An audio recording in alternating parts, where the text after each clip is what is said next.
وایو وایو درودنا پر سردار د مدینه چې رزق محمد رسول الله د مدینه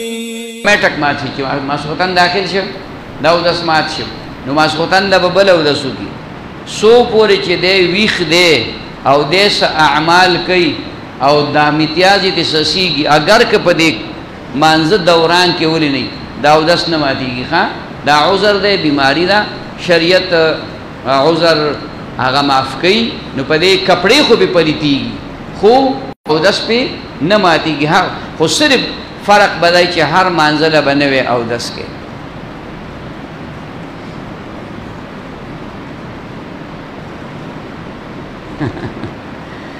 دا په بانک کې ذکر کول څنګه او د نئی په دکان کې څنګه زه هم ډیر خېدي زم چې خامخا بګی کېږي ځکه بانک خو د سود کاروبار چې څوک ګیره خري نو بیا نه خري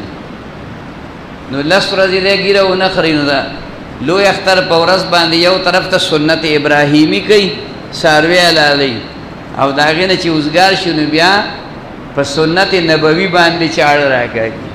الله اکبر د رسول الله په ځړ چاړ راکړي نو دا ګیری پرې دی بهرحال داغه دکان اوس هغه سړی مسلمان دی کافر نه دی نه دی مسلمان دی کافر خو نه دی کنه خو عملی کمزور دی خنه دی نو دا اعمال مونږ کې به وي خو مونږ ته خپل نخ کاری ستا غلطی را تخکاری او زما غلطی ما ته نخ کاری کې دې شي دا غنه مونږ کې غټ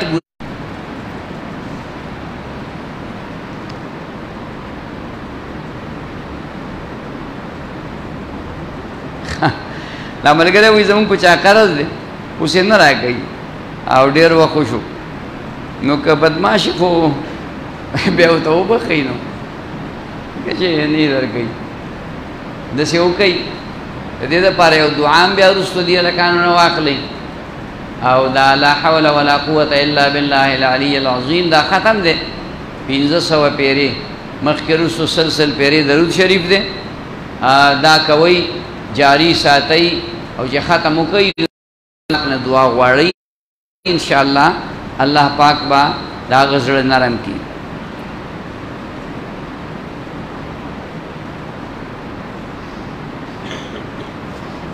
دا ملګری دا لطائف لیکلی دي دا نقشبندیه سره تعلق ساتي لطیف قلب او روح او سر او اخفاء او خفي دا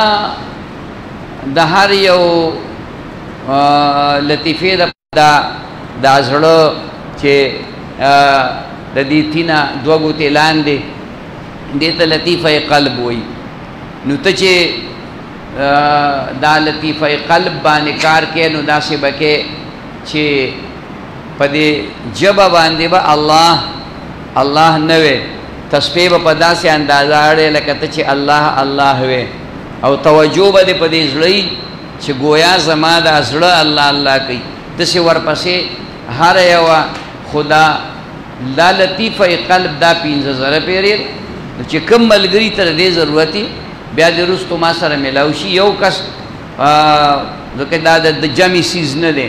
دا انفرادي چې کوم دی په یول دی او هغه کتابچه دلته دی بیعت کړی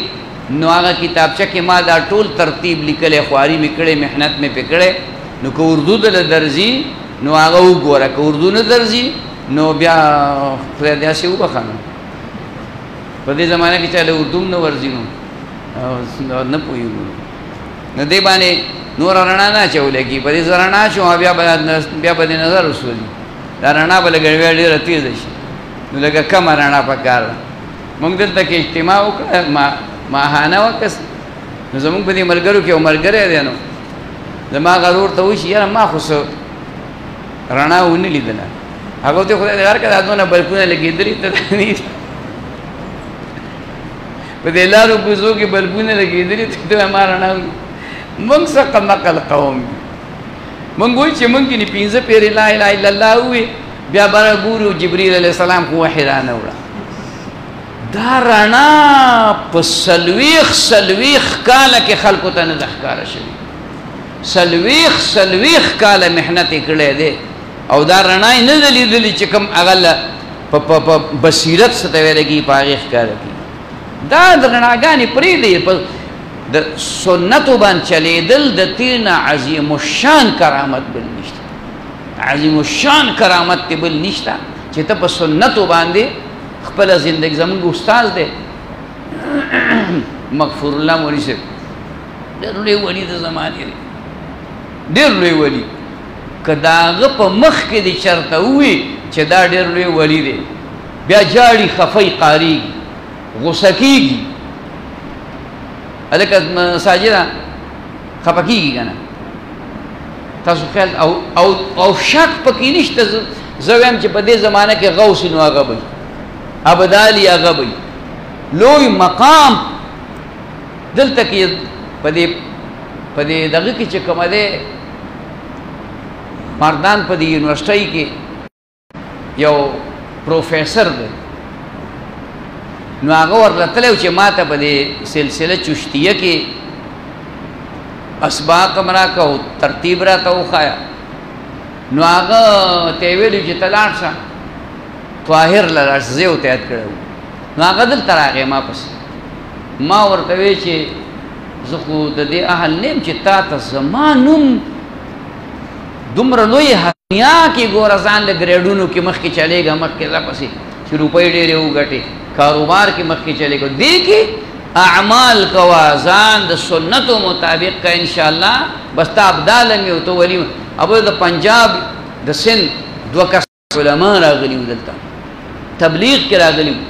او هغه د تصوف سره ټچ وو نو هغې ما نه تپوس کو دې وخت کې ابدال څوک دی ستا نه بل غټ ابدال نشته ځکه چې عالم هم یې د ریونډ مدرسې نه فارغ هم یې کال کې اوس چلېږي هم بس تا ابدال یې که نه خبره باندې پوه شي بس تا نه غټ ابدال بل نشته بهرحال بیا زما نه حدیثو کې اجازات دي دا کرامت دی الله دې موږ ته نصیب کړي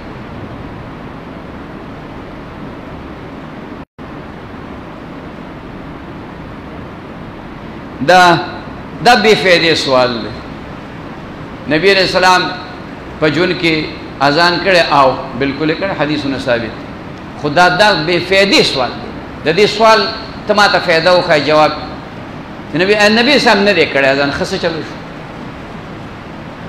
نبی علیہ السلام اذان کړی نبی اوس به ته وایې نبی صاحب یو حج کړی دی بیا خو دا توجه دې وي او که نه خود چې په ځان دې اوبه راواړولې تا به لمدی او دا خبره موږ بار بار کړې ده تانوي صاحب نه دا تپوس چا کړی و چا ورته یو شعر وي د فارسی وی بر زبان تسبیح و در دل گاو خر این چونی تسبیح کې دا چې په ژبه باندې د دنیا خبري زړه کې د دنیا خبري دغه مینه او محبتي دا بس ذکرې مړه د دې بس اثري تانوي صاحب جواب ورکوي بر زبان تسبیح در دل گاو خر زړه کې د دنیا محبتونه دي او په ژبه الله الله کې ای چونی تسبیح هم دارد اثر دا قسم تسبیح دا هم اثر کوي پرېښه دلې وه ډېره ښه ده الله پاک دې استقامت نصیب کړه خلک راته وایي چې ډېره ښایسته ده او دې کې شک نشته ګیره باندې سړی چې کوم دی هغه ښایسته ښکاره کېږي الله پاک د فرشتو د یو ټولګي دا عبادت مقرر کړی سبحان من زین الرجال باللحا وزین النساء بالذوائب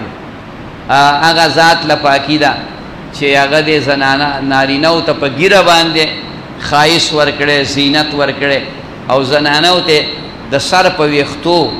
زلفو باندې ښایست ورکړی اوس د زنانه نه چې د سر ویښته وخرئ که نه نو هسې سوډا واټر بوتل به ترې جوړ شي که نه تاسو خیال ته راځي ټول حسن یې په دغه ویښتو کې دی وګوره ورته نو هسې یو شی مونا غوندې به ترې جوړ شي نو دقه سید هغه ته نظر وکا او بیا ځان ته نظر وکا خبره پوه شوې یقین وساتئ مونږ خو د مخ نه شوي درنه ده ګیري د خریلو هغه ختمیږي دا ګیري د پرېښودو په برکت باندې هغه ګناهونه ختمیږي اما که داسې وځي نو بس تیل ورله واخله د شړشمو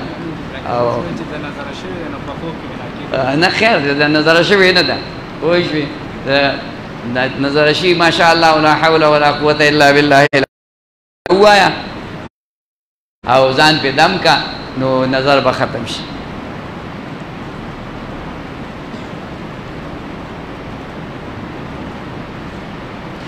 د شپږو رکاتو اوابینو نه نفل د دې ټیم نه یو 2 رکاته او دا هم چې کوم دی په اوابینو اوابین ادنا مرتبه 2 رکاته دي او اعلی مرتبه 10 رکاته دي اعلی مرتبه 10 ما خان تعالی یاس نو خیر دې 2 رکاته خو چوي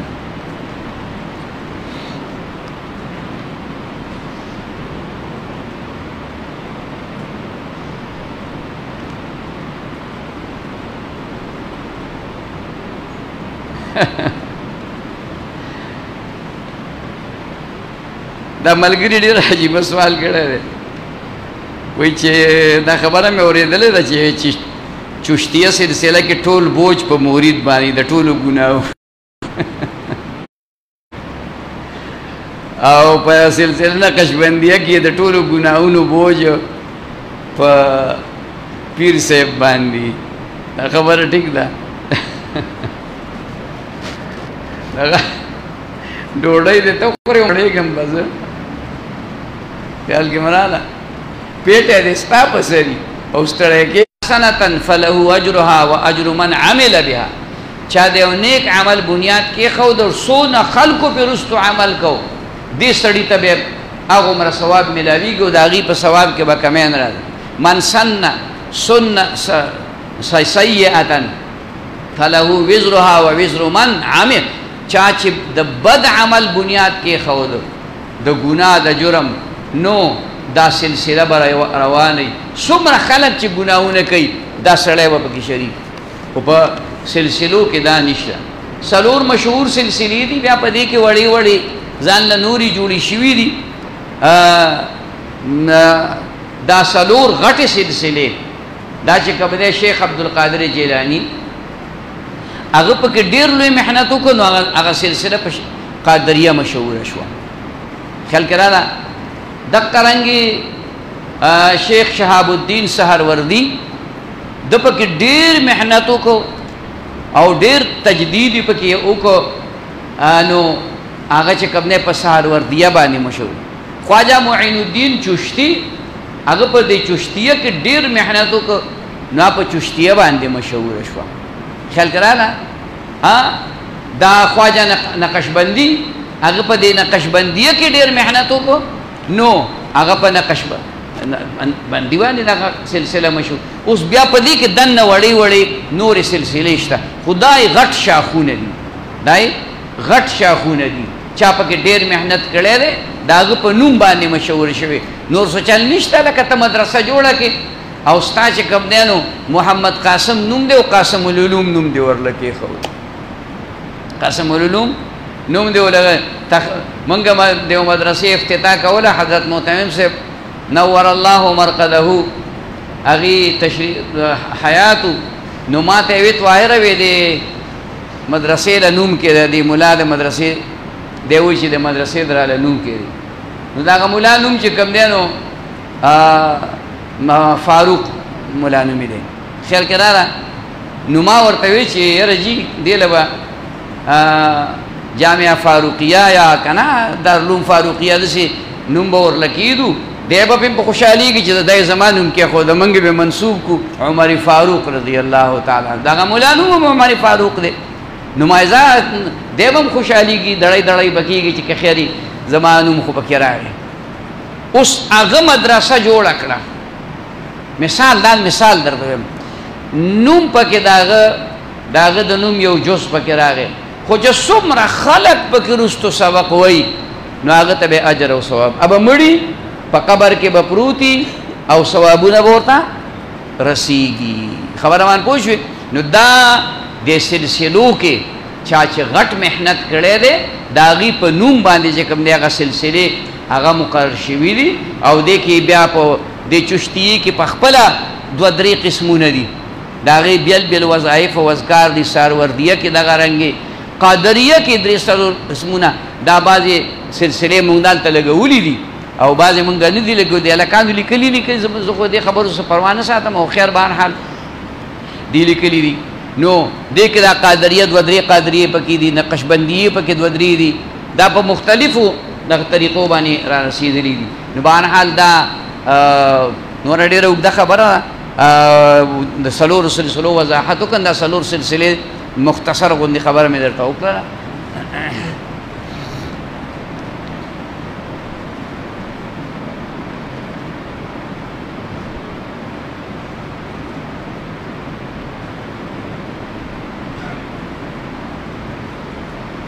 ښه دا دې ملګري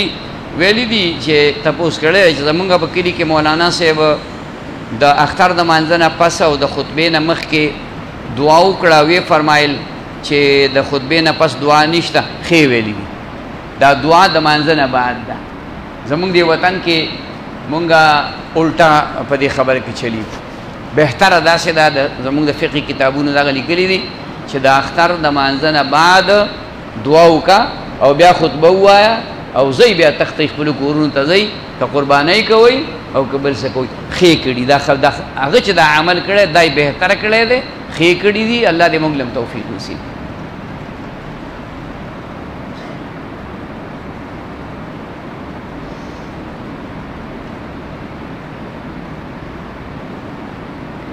د سر د ویښتو سنت طریقه څه ده؟ بعض خلکو به یې کلیپ ورکړي او نقطه کړي نو کلیپ یې پکې ښه غټ ویښته پرېښودل نو بهتره خو دی چې سړی سر خرهیي خو د سنت ادا کولو دپاره که یو ځل سړی سر پرېږدي نو ښه ده. نو هغې کې دا ده چې بیا د سر حفاظت ضروري دی. یو دا چې ګوموز به پکې وهي چې بد نه ښکاري هسې لیونی نه ښکاري. دویمه خبره دا ده چې په دې منځ کې به یې لار وباسي. درېیمه خبره دا ده چې دا سر ویښته به غوړوي. څلورمه خبره دا ده چې د ټوپۍ لاندې به یو کپړه بله اچې ځکه چې تا دا سر غوړ کړی دی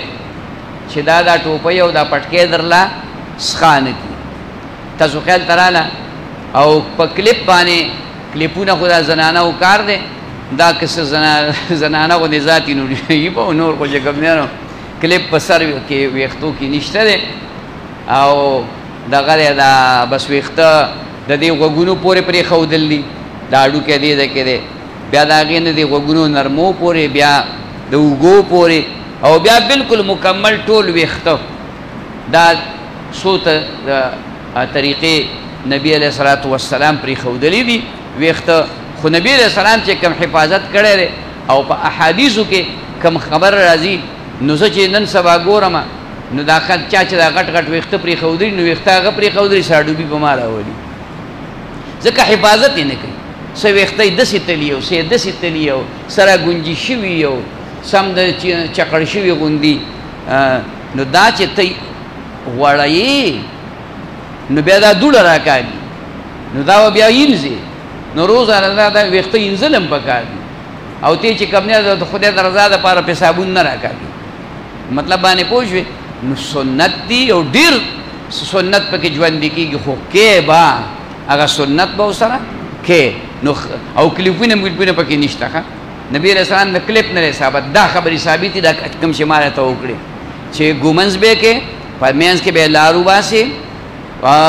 غوړوې به د پاسه به پې کپړه اچوې د ټوپۍ نه لاندې چې د هغې هغه غوړوالی ټوپۍ او پټکي ته چې کوم دی نه رسېږي او پراګنده ویښته ګډ وډ ویښته دا به چې کوم دی نه پرېږدي ښه دا کلیپ خو پخوا زنانه وه چې اوس به نارینه مچوي نو زوکان هلکان هم دی داسو ته کله کې تور بنګړی اچولي کله دې غاړه کې شی اچولی که نه نخرې په دې ګیره کې هم نخرې کوي چا ګیره داسې بوتلي بیا داسې بوتلي بیا داسې بوتلي نه نو دا ناروا کار دی ښه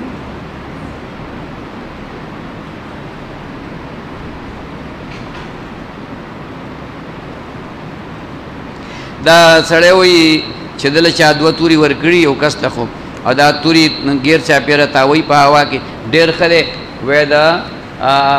دین د خدمت دپاره ځان تیار کا که داسې صورت راشي چې د مرګ خطره پکې نو هم چې د دین خدمت دا زمانه د فتنو ده چې الله پاک درنه قبول کړي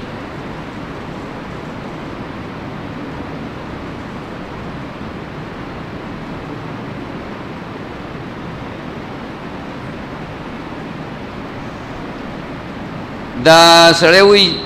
سوال خو یې سوران غوندې لیکلی و زمونږ رشته دار د کور نه پیپ راغی جومات یې صفا کړو نو د دې مطلب دا ده چې د جومات صفایي دا هم په دغه ظاهري ته مراد ده او اصل کې د جومات صفایي دا ده چې په جومات د کومو اعمالو دپاره جوړ دی وی هغه اعمال په دې جومات کې کوه نفلونه تلاوتونه ذکرونه دا کوه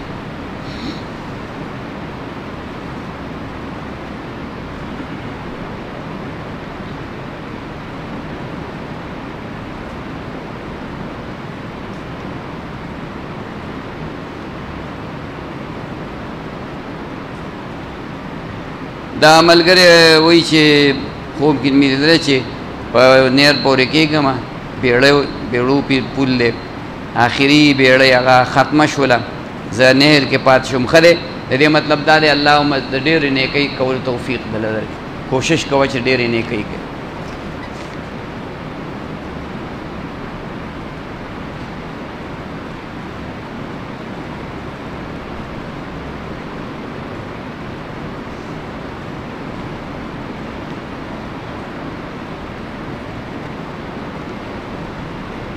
دا ملګری وایي چې موږ اورېدلي چې په سپین چرګه او بانګي په دې باندې سحر او جادو اثر نه کوي حدیث دا خو ماته حدیث کې نه دي معلوم البته دا خبره شته دی چې سپین چرګ بانګي په کور کې ساتي دا برکت دی نبی صاحب دا زما د دوست دی او بل هغه د منزله پاسي خدا خبره چې چرګ په کور کې ساتي نو چې ته په چرګ باندې ځان بچ کې نو په آیت الکرسی ولې ځان نه بچ کې چې ته په چرګ باندې ځان د سحر جادو نه بچ کې نو په قل اعوذ برب الفلق او قل اعوذ برب الناس ولې دغه خو د سحر د پاره راغلي دي نبی علیہ السلام باندې سحر شوی د هغې د ختمولو د پاره دا اخري دوه سورتونه نازل شو نو هغه وایه به سحر به نه وي چرګان څه کوي چرګان خو لاله وه خدای دې بیا خو نه باسئ موږ هم ترې راوړه که نه او اوس خو ټول سپین چرګان دي اوس خو هغه زیړ او سره پکې شته هم نه هغه رامیان چرګان ټول سپین دي خبره پوه شو نو هغه موږ له نه راوړه یوازې کوم نه راکوي دغسې دغه خبره حدیث کې ما ته نه دي معلوم که بل ځای کې چاته معلوم وي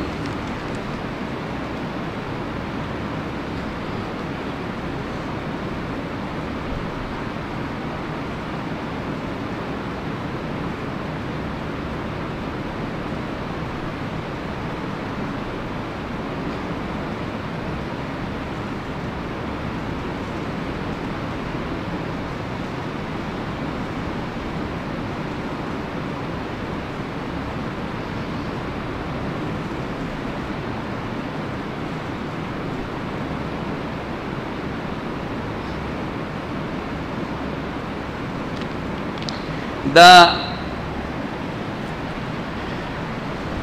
یو نر پښتون لګېدلی دی خپلې ښځې ته یې ویلي دي چې ته په ما په 3 کاڼي طلاق یې نو دا طلاق دا په عرف باندې بنایي څه خبرې بعضې داسې وي یو پکې طلاق 3 کاڼو معنا دا ده چې ته په ما په 3 طلاق یې دې ته طلاق مغلظ وایي نو هغه ښځه لاړه د څه شی ورته وایي لیوار کره غوښې پیشو ته کېښودې غوښې چا ته کېښودې پیشو ته لیور په رشته کې اړو څه دی نه لیور د ښځې رور د خاوند رور ته وایي که نه دا پردې سړی دی. رسول الله مبارک فرمای الحم الموت، دا لیور مرگ دی، مرگ. خیال کراله مطلب دا چې ته د کور ځې نو ښځه لیور ته حواله نه کړي، دا خو ته آواز کې راوړې او پیشو ته دې کېښودې چې دا راله ساته، نو هغه خو لیور نو دا یې بله ګناه. د ګناه د پاسه یو ځل خو ده طلاق ورکړو، بیا یې لاړه د لیور کاره، خپل لیور کاره، د دې خاونه ضرور کړه، دا بل جرم شو. دی ورپسې لاړ او مینت زاري ورته وکړه، ښځه واپس راوسته، اوس خو کره ده، بلا بچي تې شوي. نو دا ټول بچي د زنا نه دي، دوی ښځه او خاوند په زنا کې اخته دي، که ژوندي وي اوس هم زنا کوي، او چې کوم وخت نه دي هغه وخت نه په زنا کې اخته دي. او چې کوم مفتي صاحب ورته دا خبره کړې ده چې روزګار سره مه کوئ، نو ښه ده، صحیح خبره ورته کړې ده. او بچی دي ا د یو بل سره روزګار کوي، بچو خو بچو ته خو ګناه نشته، ورانه خو د مور پلار یې کړی دی، بچو ته څه ګناه ده؟ هغه که خپل منځ کې عام خلک دی، بس ښه نه ده، خلکو ته خو په سپک نظر ګوري. ده حرام داسې حرامي بچی چې کوم وي که نه، یعنې حرامو نه چې پیدا وي، زنا نه چې پیدا وي، د هغه دپاره څه لارې دي په شریعت کې بندې دي. ابه امام کښېنه او په منبر نه کښېنې، خلکو ته په کمزوري نظر ګوري. دا مقام د ډېر لوی مرتبې والا مقام دی. بهرحال دا ښځه طلاقه ده، په 3 طلاقو باندې طلاق مغلظ دي، او دا د دې لپاره روان نه ده. او اوس خو چې کم دی پکې وایي بلا بچي شوي، بچي غټ شوي دي، نو چې بچي غټ شوي دي نو خو خبره خلاصه ده، اوس پکې زبادري دا دواړه حلالول غواړي. ډېر خفه شي سړی که نه، څومره جهالت دی مونږ خلکو کې که نه. یعنې دې ته نه ګورو چې دا، یعنې ته د ښځې ته دې وي 3 کاڼه، ته په دې خو هر سړی اوس پوهېږي چې دا 3 طلاق دي. نو لاړ شه اول د عالم نه تپوس وکړه چې 20 کاله تیر شو او د هغې 10 بچي وشو، او هغه بچي زلمي شو، او هغوی په خپل منځ کې روزګار د یو بل سره کوي.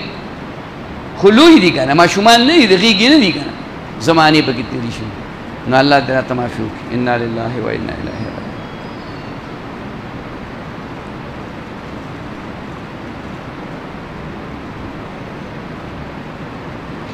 د قبلې الټه طرف ته څاروی حلالول خلاف سنت دغه وشوه، خو د سنتو خلاف قرباني وشوه. قربانۍ کې فرق نه راځي، خدا چې داسې وړوکی فرق نو خو غټ فرق به ترې جوړ شي. نن د چې کمنیانو ولا نور خاته ته مخکې به یې په ګسټ لاس باندې حلاله کړي، بله به چې کمنی وایي ورېږه ستا په مېرمن راولېږم ته، خو تا خو زما ړه پوخ کړه، الله اکبر په ځای وپې، نو بس شی دې مردار. د دې پوټې خبرې دا بیا نه راځي. د اختر قرباني شوې ده، بیا به کله راځي؟ کاله تاسو کې کوم یو کس سره دا ګارنټي شته چې زه به ژوندی یم او کاله به په مړه سم عمل کوم؟ نه، سا کال دی پې ونه کړو، کاله به پې څه عمل وکړي؟ کاله کېدی چې دا خولې دې وازه نیولي. نو لږ خیال ساتئ، سنت دا سنتو باندې بار دا تبلیغیان په اسان طریقه ونیسي او بسم الله الله اکبر دا به ووایې، هغې نه چې وینه وبهده، وینه وچه شوه نو ذبحه شو، خو نور خاته ته به وله نه مخکې، قبلې ته به وله مخکې.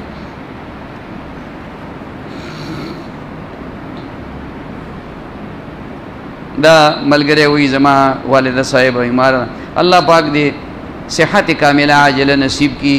او الله پاک دې ولا د خپلې خولې لاړې او د منګي اوبه دارو کې الله دې جوړه کړي. نو دا کوشش کوئ د اعمالو باندې، الله پاک دې موږ ټول ته نصیب. ربنا آتنا فی الدنیا حسنة وفی الآخرة حسنة وقنا عذاب النار. الله زموږ رضا شي، خپل رضا کارونه رانهوالي، اتفاق اتحاد نصیب، مصائب و تکالیفونه په امان. الہ العالمین دا څومره ملګري راغلي، هر قدمې په تله نیکۍ کې واچي، په هر قدمې ګناه معاف کې، درجات عالیه نصیب کې،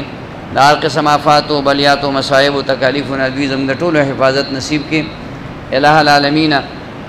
زمونږ دا ناسته د خپل رضا سبب وګرځي د دوار جهانو د نجات ذریعہ وګرځي الله د چا کورونه آباد نه کورونه آباد کې الله د چا کورونه آبادی الله بچی نه نیکان نارینه اولاد نصیب کې الله د چا بچی وي نیکان صالحان وته لوی کې الہ العالمین د چا کورونو کې به اتفاقی اتفاق او مینه او محبت پکې راولي ډېر کسان هغه د بیماری د پاره ویلي زموږ د مجلس یو ملګری دی هغه بیمار دی ډېر سخت بل یو زموږ ډېر انتهایی قریبي هغه مرګره بیمار دی ډېر سخت بیمار دی تکلیف دی وتا دعا د زړه د اخلاص ادا وکړي چې خدای ته په دغه بیماریانه آسان کې او دغه تکالیف په آسان کې خدای دا تکالیف ختم کې الله ستا بندگان دی ربا نو ته په خپل بندگانو باندې ډېر زیات خفه کېږي خدای ته خدای خپل بندگان ډېر محبوب دي یا الله او دا بیماری مستا یو نعمت دی خدای موږ کمزوري موږ په صبر نشو کولای یا الله پچا چې دا تکلیف دی الہ العالمین دا د بیماری نعمت دا د صحت په نعمت باندې بدل کی الہ العالمین څومره مرګري دل تراغري هر قدمه پتل نه کوي کې واشه دنیا آخرت د دوی زموږ ټولو خسته کې خدای زموږ د ټولو د عافیت ژوند نصیب کې الله مونږ د بیمارونو د تکالیفونو د سختونو الله مونږ په امان کې او